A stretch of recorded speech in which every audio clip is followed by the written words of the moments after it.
Labdien! Šodien es gribētu jums dalīties savās pārdomās par to, kas notiek augstākajā izglītībā Latvijā, it īpaši saistībā ar augstskolu apvienošanu.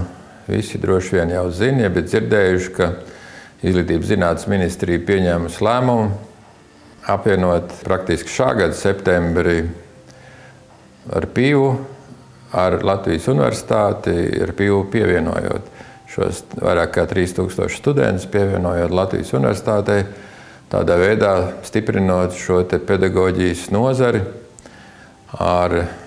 veidojot un realizējot kvalitatīvākas studiju programmas, kur vadošais, protams, ir Latvijas universitāte. Es gribētu teikt, ka arī mums vairāk gadu garumā jau ir 4.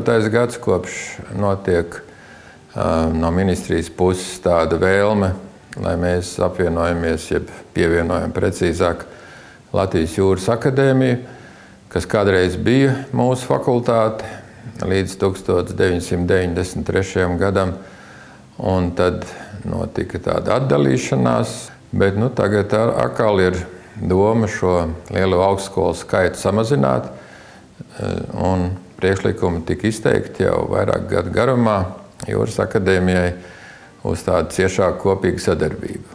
Līdz šim mums pašiem nav izdevies tā pārliecināt Latvijas Jūras akadēmijas vadību, ka tāda ciešāka sadarbība būs izdevīga abām pusēm.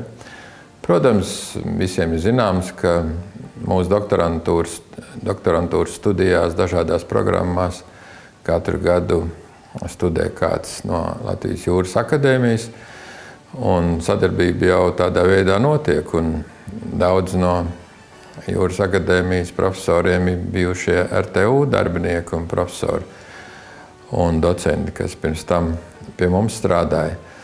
Tā kā es gribētu tik teikt to savu viedokli, skaidrot, ka šāda apvienošanās palīdzētu Latvijai kopumā daudz plašāk veikt zinātnisko pētniecību, jūrniecības un arī jūras transportu un vispār jūras izpētes jomā. Jo te mēs tagad esam tā kā nobremzēti, jo tas ir jādara Latvijas Jūras akadēmijā pēc viņu statūtiem, bet principā viņi to nedara.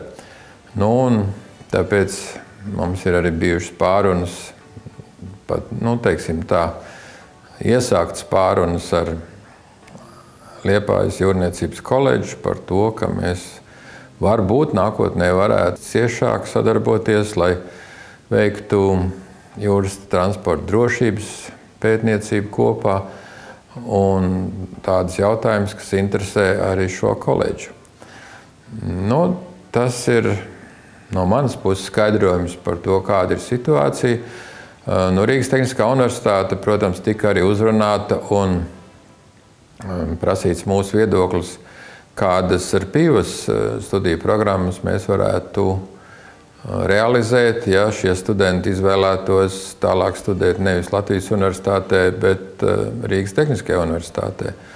Šāda vēstule ar skaidrojumu tika uz ministriju aizsūtīta, un Inženieru ekonomikas un vadības zinātnes fakultāte ir apņēmusies uzņemt studentus no likvidējumās RPIVas, jeb Rīgas pedagoģijas un izglītības vadības augstskolas, un tāpat arī civilās drošības jomā no koledžas programmas, kāda ir pie šīs augstskolas, mēs varētu uzaicināt studentus, turpināt studijas RTU.